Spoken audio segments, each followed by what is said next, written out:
janë të luajtur rolin e tugjarëve të partive politike. Heshtja është mallkim, edhe është kapitulim, sepse duke i posëdu krejt këto materiale me miliona, video, fotografi, sidomos unë edhe sociale, sa i kemi shpërndarë në krejt botën, veç ato mjaftojnë me dënu 1000 vjet Serbinë fashiste për gjenocid, jo 100 vjet, 1000 vjet.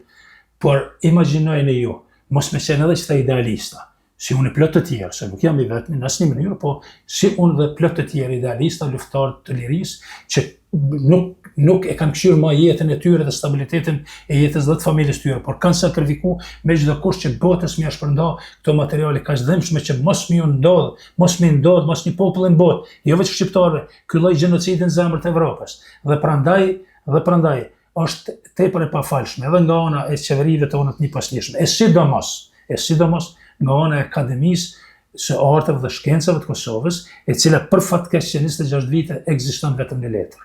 Vetëm në letër.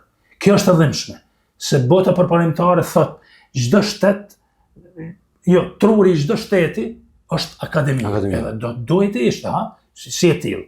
Por akademikët tanë, unë shumë herë kam thënë kështu i dëshpëruar edhe me emocione, akademikët tanë për fatkeq janë të luajtur rolin e tugjarëve të partive politike. Shumica prej tyre shkojnë, vinë, hinë, dalin, kur një libër për gjenocid, kur një kumtes, kur një komunikat që 26 vjet nuk janë dalë para popullit me shkru, me lexu, me shkruar, me shpërndar, e kanë shkruar kundër ushqykës, për marrë zotë.